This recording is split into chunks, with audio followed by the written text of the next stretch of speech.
I still remember the morning my wife, Elena, brought up the university reunion. She was buzzing with excitement, her voice light and carefree as she waved the embossed invitation in my direction. "It's been years since I've seen everyone, Alex," she said, sitting across from me at the breakfast table. Her eyes sparkled in that way I used to love. "They're hosting it at this beautiful vineyard outside the city. Isn't that amazing?" I nodded, trying to share her enthusiasm, though something tugged at my chest. "Sounds fancy," I replied, sipping my coffee. "When is it?" "Next weekend." "Just for the day," she added quickly. "You know, lunch, some wine tasting, catching up with old friends. You should come too. Everyone would love to meet you." I hesitated. Social events weren't my thing, especially with a crowd of strangers reminiscing about a time I'd never been part of. Still, her energy was contagious, and I didn't want to seem like I was shutting her down. "You sure you wouldn't rather go solo?" I joked, grinning to lighten the moment. Her laugh was a bit too quick, almost rehearsed. "Honestly, it might be easier. You'd be bored out of your mind hearing about people you don't know. But I'll only be gone for a few hours." I shrugged, letting it slide. "Fair enough. Have fun." At the time, I didn't think much of it. Why would I? Elena had always been the social one between us, the kind of person who thrived in conversations about nostalgia and connections. But looking back, I should have seen the subtle clues, the way her voice quivered when she mentioned the reunion, how she avoided my eyes when I asked who'd be attending. That week, she became distant. She smiled when she had to and responded with enough warmth to keep up appearances, but there was a gap between us I couldn't quite bridge.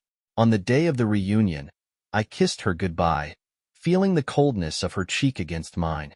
"I'll call you if I'm running late," she promised, clutching her handbag. She was wearing a dress I hadn't seen before, sleek and elegant, far more suited to a cocktail party than a casual gathering. But I didn't say anything. As I watched her car disappear down the street, a sense of unease settled in my chest. I ignored it. For now, the weekend came and went, and Elena returned from the reunion as if nothing had changed. She breezed through the door late that evening, her hair slightly tousled, cheeks flushed from what I assumed was the wine. "How was it?" I asked from the couch, keeping my voice light. "It was wonderful," she said, setting her purse down on the table. "The vineyard was gorgeous, and it was so good seeing everyone. We should go back there sometime." She kicked off her heels, her tone casual, but something about the way she avoided my eyes made my stomach tighten. "Who did you catch up with?" I asked, testing the waters. "Oh, everyone," she replied too quickly, heading into the kitchen to pour herself a glass of water. "Lots of familiar faces. It was great hearing where everyone's ended up." She listed a few names I didn't recognize and told a story about an old professor who'd made a toast. Her words tumbled out in a rush, as if filling the air with meaningless details would stop me from asking more questions. But I noticed the name she didn't mention. Ryan. I'd only heard about him once or twice, always in passing. Her ex-boyfriend from university. The one who, according to her, had been a big part of her life back then. She always downplayed it, claiming they had grown apart and hadn't spoken in years. Still, the way her voice softened when she talked about him had always stuck with me. But I didn't ask. Not yet. Over the next few days, things started to feel different. Subtle changes that would have gone unnoticed if I wasn't paying attention. Elena became glued to her phone in a way she hadn't before. She was always a casual texter, but now she seemed almost protective of it. Whenever I walked into the room, she locked the screen with a quick tap, slipping the phone into her pocket or placing it face down on the table. Her laugh changed too, soft, distant, like she was laughing at a private joke no one else was privy to. One evening, as we sat at the dinner table, her phone buzzed, lighting up with a message. She glanced at it, and for a fleeting moment, her expression shifted, an unguarded flicker of emotion that wasn't meant for me. "Everything okay?" I asked, trying to keep my voice steady. She jumped slightly, as if startled. "Oh yeah, just a group chat from the reunion. Everyone's sharing photos and updates." I nodded, pretending to accept her answer. But a seed of doubt had been planted, and it was already starting to grow. The real turning point came later that week. Elena was in the shower, and her phone vibrated on the nightstand. I glanced at it out of habit, expecting a notification from one of her friends or family. Instead, the name on the screen sent a chill down my spine. Ryan M. My heart raced as I stared at the phone, the vibration fading into silence. I could hear the water running in the bathroom, the hum of the shower masking my unsteady breathing. I didn't touch the phone. I didn't need to. Everything inside me told me I was being paranoid. But a quiet, insistent voice whispered that I wasn't. I sat there in silence, staring at the locked screen, waiting for her to emerge. When she finally walked back into the room, towel wrapped around her, she smiled at me like everything was fine. But it wasn't. And I wasn't sure it ever would be again. The name Ryan M. haunted me for days. Every time I saw Elena scrolling through her phone, that small, flickering doubt gnawed at me. I told myself not to jump to conclusions, but the cracks were already forming in the foundation of my trust. It wasn't long before those cracks began to widen. One evening, I got home earlier than usual. Elena was in the living room, curled up on the couch with her laptop. She didn't hear me come in, and as I set my bag down, I saw her quickly close a window on the screen. "What are you working on?" I asked, forcing my tone to sound casual. She looked up, startled, and for a moment, I thought she was about to lie. But then she smiled. "Just some work stuff. Trying to get ahead of a few projects." I nodded, pretending to buy it, but the way her fingers hovered over the keyboard, ready to shut the laptop again, told me everything I needed to know. That weekend, she had plans to meet with a few friends downtown. Normally, she'd give me the details, who she was seeing, where they were going, when she'd be back. But this time, her explanation was vague. "It's just a small get-together," she said while pulling on a pair of earrings, her back turned to me. "Nothing exciting." I watched her carefully as she got ready. She was wearing a dress I hadn't seen in months, one that hugged her figure in a way that used to make me stop and stare. She'd curled her hair and applied her makeup with meticulous precision, more effort than I'd seen her put into a casual outing in years. "You look nice," I said. She glanced at me through the mirror, her smile quick and forced. "Thanks. I won't be too late." As she left, I stared at the closed door, a tightness building in my chest. Something was off. I didn't know what, but I could feel it in the way she avoided my eyes, in the way her heels clicked just a little too quickly against the floor. I didn't mean to follow her. At least, that's what I told myself as I grabbed my keys and slipped out the door 5 minutes later. I had no plan, no clear idea of what I was doing. All I knew was that I needed answers. Her car was easy to spot in the parking lot of a trendy downtown restaurant. I parked a few spaces away and waited, my hands gripping the steering wheel. A part of me hoped I'd find her sitting with friends, laughing over drinks, proving all my doubts wrong. But when she walked out of the restaurant an hour later, she wasn't alone. There he was, tall, broad-shouldered, and wearing the kind of confidence that made my stomach churn. His hand brushed against hers as they stepped onto the sidewalk, and though she didn't hold it, she didn't pull away either. They laughed softly, their heads leaning closer together, their voices too quiet for me to hear from the car. I gripped the steering wheel tighter, my pulse pounding in my ears. When he opened the passenger door of his car for her, and she slid in without hesitation, something inside me snapped. This wasn't just suspicion anymore. This was betrayal. I followed them at a distance, careful to keep my headlights off as they drove through the quiet streets. My mind raced with questions, each one more painful than the last. Who was this man? How long had this been going on? Was this the reason she'd been so distant, so evasive? They pulled into the parking lot of a boutique hotel, the kind with dim lighting and private entrances that promised discretion. My stomach dropped as I watched them step out of the car, her hand brushing against his arm as they walked inside. I stayed in the car, staring at the entrance, my heart a chaotic mess of anger, disbelief, and something that felt uncomfortably close to heartbreak. This was real. She had lied to me. And now, I had proof that I sat in the parking lot for what felt like hours, staring at the glowing sign of the boutique hotel as if it might burn itself into my memory. My hands gripped the steering wheel so tightly my knuckles turned white. I wanted to march inside, to find them, to demand an explanation. But what would that accomplish? I wasn't ready. Not yet. Instead, I pulled out my phone and snapped a photo of her car parked beside his. It wasn't much, but it was a start, a small fragment of the truth I was beginning to uncover. As I drove home, the reality of what I'd seen began to sink in.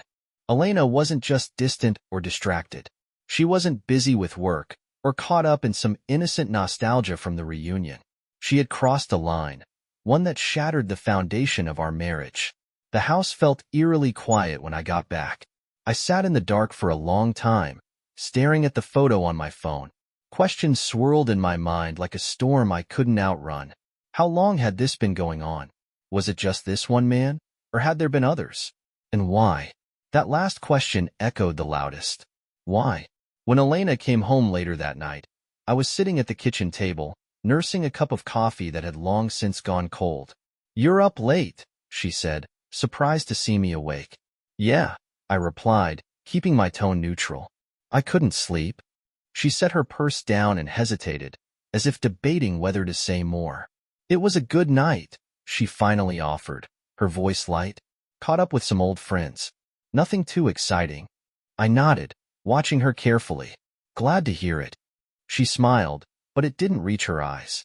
"I'm going to head to bed. Don't stay up too late. Okay?" "Sure," I said, letting her retreat upstairs without another word. But as I listened to her footsteps fade down the hall, my chest tightened with a mix of anger and grief. She didn't know I'd seen her. She didn't know that her lies were unraveling, one thread at a time. And she didn't know what I planned to do next. The next morning, I decided to take a personal day from work. Elena left early as usual, kissing me on the cheek and promising she'd be home by dinner. Once she was gone, I went into full investigation mode. I started with her laptop, which she'd left on the desk in the living room. It was password protected, but her passwords had always been predictable. After a few tries, I got in. Her email didn't reveal much, at least, not at first glance. Most of it was mundane work correspondence, forwarded newsletters, and spam. But tucked away in a folder labeled Reunion Photos, I found an email chain that made my stomach drop. There it was. Her ex-boyfriend, Ryan, had emailed her just weeks before the reunion.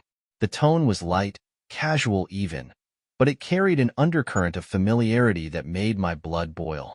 "Ryan, can't wait to see you, Elena. It's been too long. Let's make sure we get some time to catch up, just the two of us." "Elena, definitely. I'd love that." I scrolled through the rest of their emails, each one more damning than the last. They'd met more than once since the reunion.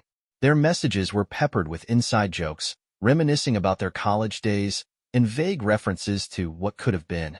But what sealed it for me was the final email in the chain, sent just a day ago. "Ryan, last night was amazing. Can't stop thinking about you. Same time next week?" "Same time next week."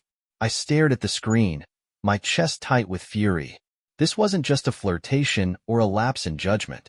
This was deliberate, premeditated, and ongoing. I closed the laptop and sat back, my mind racing. She thought she could get away with this. She thought I wouldn't notice, wouldn't figure it out. But she was wrong. The more I dug, the deeper the betrayal ran. I couldn't believe how expertly Elena had been hiding all this, like she'd rehearsed every detail to perfection. But no one is perfect. Not forever. After finding the emails, I decided to check her phone. Elena was always protective of it, but she wasn't overly cautious about deleting her history. I guess she thought I'd never dare to invade her privacy. When she went upstairs to shower that evening, I saw my chance. Her phone was on the kitchen counter, unlocked. My hands trembled as I picked it up. Messages. Pictures. A flurry of notifications from social media. It was all there, a digital diary of her lies. Most of the messages were to Ryan, his name saved under a generic RM, in her contacts, like a weak attempt at hiding him. Their texts painted a picture that was both agonizing and enraging. "Ryan, miss seeing you today. Can't wait for Friday." "Elena, me too. I need to get away from everything for a bit." "Ryan, from him, you mean?" "Elena, let's not talk about that. Just thinking about us." I clenched the phone so tightly I thought it might crack. She had the audacity to lie to my face, to share my bed, while having conversations like these. Then, the photos hit me like a punch to the gut. Selfies of her and Ryan, her head resting on his shoulder, his arm wrapped around her waist. They looked happy. Too happy. It made me sick. That night, I barely spoke to her. She didn't seem to notice, her phone glued to her hand as she scrolled through whatever had her attention. "Long day?" she asked absent-mindedly. "Yeah," I replied curtly. Her eyes flicked to mine for a moment, but when she saw no trace of suspicion, she relaxed. "Don't stay up too late," she said, disappearing into the bedroom. I stayed in the living room, staring at the incriminating texts and photos I'd emailed to myself from her phone. They were undeniable proof of what she was doing, but I needed more. Something she couldn't explain away. The next day, I made a call to an old friend, a private investigator named Sean. We hadn't spoken in years, but when I explained the situation, he didn't hesitate. "I'll find out everything," Sean promised. "Where they meet, how often, all of it. Give me a week." "That might be too long," I muttered, my voice tight. "I'll move fast," he assured me. Hanging up the phone, I felt a strange mix of relief and dread. I was doing this. I was preparing for war. 2 days later, Sean sent me his first report. It wasn't just a verbal summary. It was pictures, timestamps, and logs that detailed every interaction Elena had with Ryan. One picture stood out among the rest. Elena and Ryan leaving the same boutique hotel I'd seen them at earlier, her hand lingering on his chest as they laughed together. I stared at it for what felt like hours, the weight of it pressing down on me like a boulder. She wasn't the woman I thought she was. The Elena I married, the one I built a life with, was gone. This was someone else, and I was finally starting to see her for who she really was. By the time the weekend rolled around, I felt like a stranger in my own life. Elena carried on as if nothing had changed, smiling at me across the breakfast table and humming to herself as she got ready for her errands. It was almost impressive, the way she could lie so effortlessly.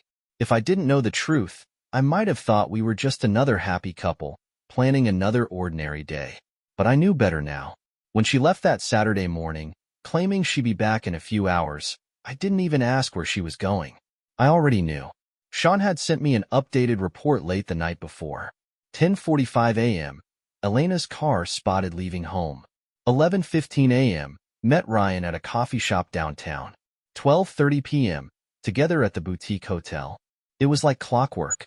As she walked out the door, dressed casually but with just enough polish to hint at her true intentions, I felt a strange calm wash over me. This wasn't just about betrayal anymore. It was about reclaiming control of my life. I waited exactly 20 minutes after she left before grabbing my keys and heading out. Sean's last report had detailed every hotel visit down to the room number, 307. The hotel staff were trained to keep secrets, but that wouldn't stop me from seeing the truth with my own eyes. When I arrived, I parked a few blocks away and walked to the entrance, my heartbeat steady but my mind racing.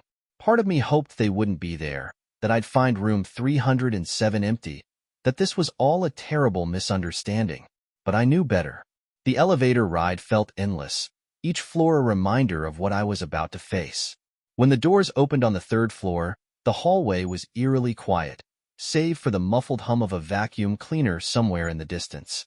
I walked slowly, my footsteps deliberate as I approached room 307. My hand hovered over the door for a moment, my chest tight with a mix of anger and dread. Then I knocked. There was a shuffle on the other side of the door, followed by muffled voices. "Who is it?"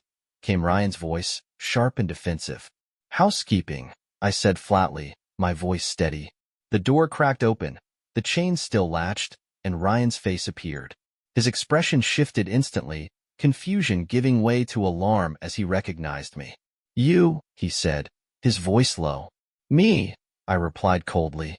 "Mind letting me in?" He hesitated, his grip tightening on the edge of the door. "I don't think that's a good idea." "Trust me," I said, leaning closer, my voice sharp enough to cut. "I'm not leaving until we have a conversation. You can let me in, or I can make a scene. Your call." Ryan's jaw tightened, but before he could respond, Elena's voice called out from inside the room. "Who is it?" She appeared behind him, her hair slightly disheveled, wearing the same dress she'd left the house in that morning. When she saw me, her face drained of color. "Alex," she whispered, her voice barely audible. "Hi, Elena," I said, my tone deceptively calm. "Surprised to see me?" Her mouth opened and closed like she was struggling to find the words, but nothing came out. Ryan tried to close the door, but I pushed against it, the force of my anger giving me strength. The chain strained, and for a moment, it felt like a metaphor for the fragile lie they'd built around themselves. "Let me in," I said again, my voice firm, "or I'll make sure everyone in this hotel knows exactly what's happening in here." Ryan and Elena exchanged a panicked glance before Ryan finally unlatched the chain, letting the door swing open. I stepped inside, my eyes scanning the room. The unmade bed, the half-empty glasses of wine on the nightstand, the faint smell of her perfume lingering in the air. It was all the confirmation I needed. "Nice place," I said, my voice dripping with sarcasm. "Very cozy." Elena stood frozen near the bed, her face pale. "Alex, this isn't what it looks like." I laughed bitterly, shaking my head. "Really? Because from where I'm standing, it looks exactly like what it is." Ryan stepped forward, his hands raised in a placating gesture. "Listen, man, let's just calm down, okay?" I turned to him, my gaze cold and unyielding. You don't get to tell me to calm down. You've already crossed every line. The only reason you're still standing is because I'm giving you a chance to walk out of here before this gets ugly." He hesitated, glancing at Elena for direction, but she didn't say a word. "Leave," I said again, my voice low and dangerous. "Now." Ryan opened his mouth as if to argue, but then thought better of it. He grabbed his jacket from the back of a chair, muttered something under his breath, and slipped out the door without another word. Now it was just the two of us. Elena sank onto the edge of the bed, her hands trembling as she twisted her wedding ring around her finger. For a moment, neither of us spoke. The silence between us was deafening, filled with all the things I wanted to say but couldn't find the words for. "How long?" I finally asked, my voice breaking the tension. She looked up at me, her eyes glistening with tears. "Alex, How long, Elena?" I demanded, my voice louder now, the anger I'd been holding back rising to the surface. She swallowed hard, her voice barely a whisper. "A few months." I nodded, letting her words sink in. "A few months," I repeated, the bitterness in my tone unmistakable. "While I've been working late, making sure we can afford this life, you've been sneaking around with him?"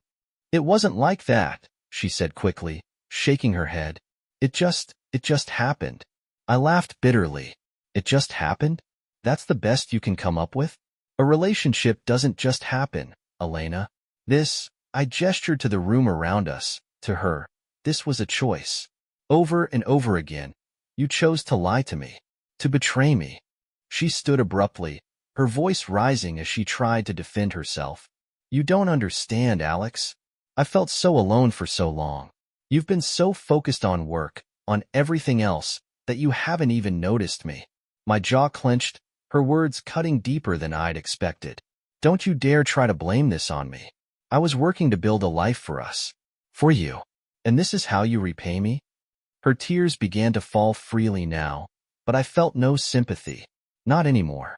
"I didn't mean for it to go this far," she said, her voice cracking. "But it did," I said coldly. "And now, here we are." I turned toward the door, my chest tight with a mix of anger and heartbreak. "Where are you going?" she asked, her voice trembling. I stopped, my hand on the doorframe. "I don't know yet," I said honestly, "but I need to get out of here before I say something I'll regret." As I walked out of the room, the door closing softly behind me, I felt the weight of everything crashing down. The betrayal, the lies, the life I thought I had. But as I stepped into the sunlight outside, I also felt something else. Resolve. This wasn't over. Not yet. Driving home from the hotel was a blur, the city streets melting into a haze of headlights and shadows. My mind raced, jumping between anger and sadness, disbelief and fury. I had confronted Elena, seen her with him, but the sense of closure I had expected never came. Instead, I felt raw, exposed. When I pulled into the driveway, the house looked almost foreign to me. The place I had worked so hard to build, our home, now felt hollow, a shell of what it used to be. Inside, I sat at the kitchen table, staring at the evidence I had gathered. Sean's photos, the text messages I'd saved, the emails. It was all there, laid out in front of me like pieces of a puzzle I never wanted to solve. I had two choices. I could let this destroy me, or I could take control. I chose the latter. The first thing I did was contact a lawyer. Her name was Valerie, and she came highly recommended by Sean. From the moment I walked into her office, she exuded an air of quiet confidence that put me at ease. "Tell me everything," she said, folding her hands on the desk. I laid it all out, the affair, the lies, the evidence. She listened carefully, taking notes as I spoke, her expression unreadable. When I finished, she leaned back in her chair, her eyes narrowing slightly. "You've done your homework," she said. "That's good. It'll make this process a lot easier." "What do you mean?" I asked. Valerie smiled faintly. "Alex, I'm not just here to help you through a divorce. I'm here to make sure Elena doesn't walk away with everything. She's broken your trust, your marriage, and if the court sees what we've gathered, they'll take your side."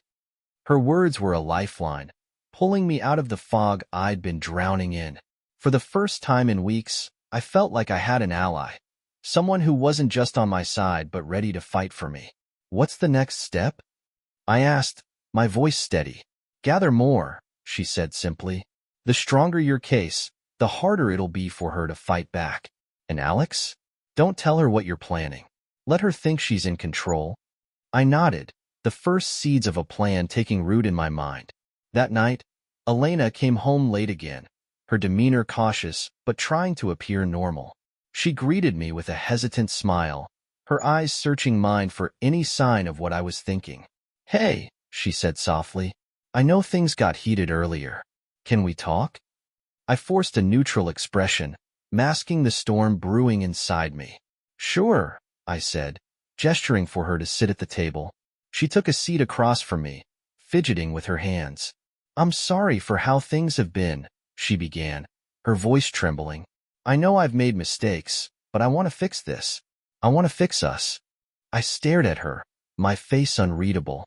"Why now, Elena?" I asked, my voice calm. "Why do you suddenly want to fix things after months of lying to me?" Her eyes filled with tears, but I didn't waver. "I don't know," she said, shaking her head. I got caught up in something I didn't know how to get out of. But I love you, Alex. I do." Her words were hollow, like an echo of something she thought she was supposed to say. I nodded slowly. "If you really want to fix this," I said carefully, "then we need to be honest with each other. No more lies." She hesitated, her gaze dropping to the table. "Okay," she whispered, but I knew better. She wasn't ready to come clean. Not fully. And that was fine. Because while she thought she was patching things up, I was already 2 steps ahead. Over the next few days, I acted as if I'd accepted Elena's apology. I kept my anger buried, my voice calm, and my behavior neutral. If she noticed the distance between us, she didn't mention it. She thought I believed her lies. She thought she was safe. But behind the scenes, I was methodical. I worked closely with Valerie and Sean, gathering every shred of evidence I could. Bank statements, calendar entries, phone records. Sean even managed to track down Ryan's employment details, showing that he'd taken time off on the exact dates he and Elena had met. It was damning, airtight. But I wasn't just building a legal case. I was building my own revenge. A week later, I suggested we have dinner together, just the two of us. "Let's start fresh," I said, forcing a smile. "I want to put everything behind us." She looked surprised but relieved. "I'd love that," she said, her voice soft. I made the reservation at her favorite restaurant, the same one where I had proposed to her years ago. The irony wasn't lost on me. That evening, I dressed carefully, choosing the same suit I had worn on our wedding day. When she walked downstairs, wearing the red dress I'd bought her for our anniversary, I felt a pang of bitterness. She looked beautiful, effortlessly so, but the woman I had loved was long gone. During dinner, we talked about trivial things, work, mutual friends, the possibility of taking a trip. I kept my tone light, my demeanor warm, and by the end of the meal, she was smiling like nothing had ever happened. She didn't realize that everything was about to come crashing down. When we got home, I led her into the living room and asked her to sit down. "There's something I want to show you," I said, my voice calm but firm. She frowned, her smile faltering. "What is it?" I pulled out the envelope Sean had prepared, a thick stack of evidence documenting her affair in excruciating detail. Photos, messages, receipts. It was all there, laid bare. I set the envelope on the table in front of her. "Go ahead," I said. Her hands trembled as she opened it. The moment she saw the photos, her face went pale. "Alex," she whispered, tears welling in her eyes. "Don't," I said, cutting her off. "Don't insult me by pretending you didn't know this would come out." She stared at the evidence, her lips trembling, but she didn't deny it. She couldn't. "How long?" I asked, my voice colder than I'd ever heard it. "How long have you been lying to me?" She looked up at me, her face crumpling. "Since the reunion," she admitted, her voice barely audible. I nodded, the confirmation landing like a punch to the gut. "I've already spoken to a lawyer," I said, my voice steady. "The papers are ready." Her eyes widened in panic. "No, Alex, please," she pleaded. "We can fix this. I'll cut things off with Ryan. I'll do whatever it takes." "It's too late for that," I said sharply. "You made your choice, Elena. Now I'm making mine." She broke down, sobbing into her hands, but I felt nothing. The woman crying in front of me wasn't the person I had married. She was a stranger. I stood, looking down at her one last time. "You have until the end of the week to move out. Don't try to fight me on this, Elena. You won't win." The next few days were surreal. Elena stayed in the guest room, her movements subdued as she packed her things. She tried to talk to me a few times, but I refused to engage. I focused on my own plans. I finalized the divorce paperwork with Valerie, ensuring that Elena wouldn't see a dime more than she deserved. I also began the process of selling the house, determined to leave behind the memories it held. By the end of the week, she was gone. The silence she left behind was deafening, but it was a relief point. One night, as I was going through some of her leftover belongings, I found a letter tucked into one of her drawers. It was addressed to me. I hesitated before opening it, unsure if I even wanted to read her words. "Alex, I know I've hurt you in ways I can never undo. I don't expect your forgiveness, but I need you to know that I never stopped loving you. I just lost my way. I hope one day you can find it in your heart to remember the good times we shared, even if they've been overshadowed by my mistakes. Elena." I folded the letter and set it aside, my emotions too tangled to process. Months passed. The divorce was finalized, and I moved into a new apartment across town. It was smaller, quieter, but it felt like a fresh start. I heard through mutual friends that Ryan had ended things with Elena not long after she moved in with him. Apparently, he wasn't interested in a long-term commitment. It didn't bring me any satisfaction, though. I wasn't interested in revenge anymore. All I wanted was peace. In time, I found it. I started going to the gym, something I'd neglected for years. I reconnected with old friends, threw myself into work, and even started taking photography classes, something I'd always wanted to do but never had the chance. One day, while out on a shoot, I met someone. Her name was Mia, and she had a laugh that lit up the room. We started talking, and for the first time in a long while, I felt something I thought I'd lost forever: hope. Elena's betrayal had broken me, but it hadn't destroyed me. In the end, I became stronger, more confident, and more determined to build a life that no one could take away from me. This was my story, and I was finally ready to write a new chapter.